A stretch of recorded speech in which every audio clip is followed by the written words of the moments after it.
Hello guys, কি অবস্থা? সবাই কেমন আছেন? আশা করি সবাই ভালো আছেন। আসলে ঢাকা সদরঘাট থেকে যাচ্ছিলাম হচ্ছে আমাদের প্রাণের শহর লক্ষ্মীপুর রায়পুরে, বিশেষ করে আমার গ্রামের বাড়িতে আর কি। তা আমার ম্যাডাম এবং আমার ছেলে ওরা হচ্ছে ঢাকাতেই থাকে, কারণ আমার ছেলের পড়াশোনা ঢাকাতে। তো আমি আসলে মূলত যাচ্ছিলাম বেড়ানোর জন্য আমার ওয়াইফকে নিয়ে, আমার বাচ্চাকে নিয়ে আমাদের গ্রামের বাড়িতে। আসলে ঢাকা সদরঘাটের যে দৃশ্যগুলো আসলে আমরা প্রতিনিয়ত দেখে থাকি, সেটা হচ্ছে লঞ্চের যে একটা মিলন মেলা হয়, কারণ যেহেতু এটা লঞ্চ ঘাট, সেখানে অনেক ধরনের দৃশ্য আমরা সব সময় দেখে থাকি। যে আসলে লঞ্চ ঘাটের মধ্যে আসলে অনেক কিছুই ঘটে যায়, যেটা আসলে আমরা কেউ ভাবি না, কেউ কল্পনাও করি না। এরকম অজানা অনেক ঘটনা ঘটে থাকে। তো আসলে আপনাদের সামনে ভিডিওটা তুলে ধরার ইয়েটা হলো এই কারণে যে আসলে লঞ্চে থেকে যে আসলে আমরা কত যারা বাসে সবসময় যাতায়াত করে, লঞ্চে যাতায়াত করে না, ভয়, তাদের জন্য আসলে মূলত এই ভিডিওটা করা যায়। আসলে দেখেন যে লঞ্চের মধ্যে আপনি যখন যাতায়াত করবেন আসলে কোনো ভয় নেই, আর বরঞ্চ আপনি খুবই আরাম করে, খুবই শান্তিপূর্ণ পরিবেশ এবং খুবই মনোরম পরিবেশে আপনার গন্তব্যে পৌঁছাইতে পারবেন। এবং আপনি দেখেন যে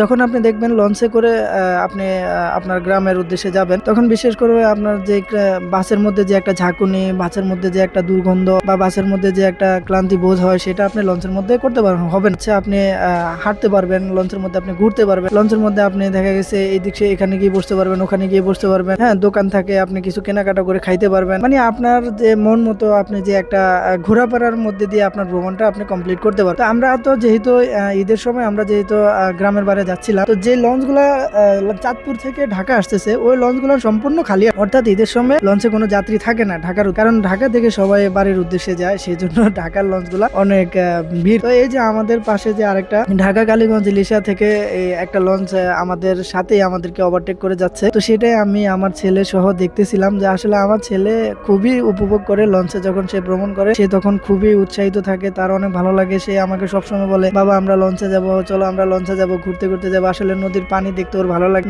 বাহিরের যে দৃশ্যগুলো ওর দেখতে ভালো লাগে, সেই জন্য আসলে মূলত লঞ্চে বেশি যাওয়া আসা হয়। আর বিশেষ করে আমার নিজেরও ব্যক্তিগতভাবে লঞ্চে চলাফেরা আমার খুব ভালো লাগে, কারণ লঞ্চের যে পরিবেশ, লঞ্চের